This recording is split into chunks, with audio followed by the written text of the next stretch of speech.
All right, well, we were at Home Depot and we found this little corner shelf.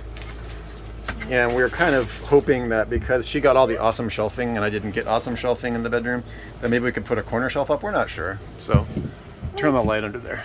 I think we could. Let's go ahead and flip this light on. Oh, push the button. I'm trying. You got gloves on here. Yeah. Don't put your dirty gloves on here. Oh yeah, sorry, my phone. Yeah, okay, these so are nasty we'll too. have to cut this, you know, the ribbing, Yeah. which is super easy.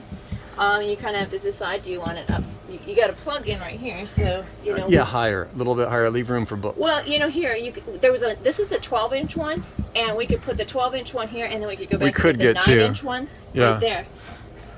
We were deliberating on whether we should get one or two. So. Well, and we wanted to see kind of how it matched. Yeah. And I think it looks good enough. Yeah.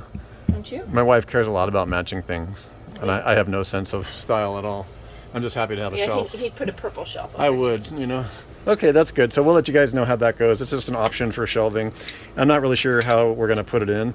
Probably brackets, but are we going to use those actual things? Yeah, we're going to use their actual brackets. Let me see this. And all right, we'll show you the completed product.